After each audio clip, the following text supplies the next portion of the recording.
So recently I made a video about pottery and how it can act as a window into a world. Time to actually apply that and world build with some pottery. Over time, being a resident of Elush becomes beneficial.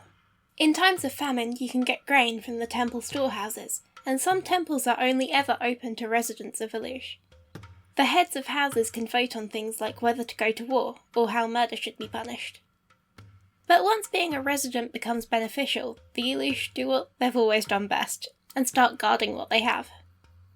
They start asking questions. How do you stop the wrong kind of people from accessing these benefits?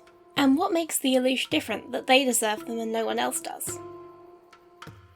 The people of Elush don't remember anymore that they didn't originate there. They increasingly believe they are descended from the very clay of Elush, and so they're the only ones who deserve the benefits of living there. Temples start keeping track of which houses are legitimate and pay the appropriate tribute to them, and which people are really from Elush. But there's still paranoia. A family could pretend some random foreigners were related to them. More scary than that, though, and more likely, is the idea that someone might accuse you or your family of not being legitimate. You can't just go inside someone's house and check if a child is really theirs. As far as public record goes, anything inside the doorway is invisible. So pottery is one way that the Elush take the private and make it publicly visible. Families announce pregnancies early on, so that a child is always accounted for, and nobody can claim it appeared out of nowhere. They place a jar in a prominent position in the guest room, where anyone passing by can see it, announcing the father's and mother's house. It's known as nan siok, a woman's vessel. Before nan siok becomes standardised, there are basically two classes of pottery.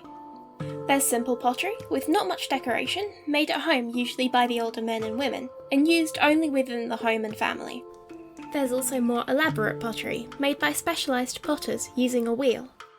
When these potters decorate their pottery, first they fire it to make it hard. Then they paint the pottery with glazes and slips of different minerals. When these are wet, they're shades of browns, greys and whites. But when they're fired for a second time, or maybe more depending on how complex the pottery is, the chemicals react to make blacks, reds, greens and blues. The colours of the slips and glazes before they're fired are known as mayenkat, or baby shades, and these colours have long been associated with children. When a new parent is decorating their nan siok, they can use those glazes and slips too. They make the jar by hand and fire it in their house's courtyard, so this sometimes takes a few tries. Then they paint the jar with the name of the father's house, and with symbols like birds for intelligence, dragonflies for beauty, and olives for loyalty. Once they've painted the jar though, and poured all their hope into it, well, a second firing is risky, and a lot of pots break at this stage. Nobody really wants to literally watch those hopes shatter. So they just let the glazes dry and harden, and it remains in the mayenkat. You can't really use the nan siok for much, because the glazes so easily scratch off. Visitors sometimes leave small gifts and luck tokens in the jar, symbolic things like plant seeds, or small tokens offering future assistance, or maybe they'll leave soft cloth in mayenkat colours next to the jar. Once the child is born, it doesn't really matter what happens to the jar. Some might crush it up and use the materials in future pottery. Some might keep it to decorate their home. If the child dies, the jar is often used to grow small fruits or flowers. Since each nan siok is so associated with the life of the child, it's treated very carefully, and a lot of superstitions become attached to it. Breaking these pots is terrible luck, especially before a birth. Some parents never let their jars out of sight.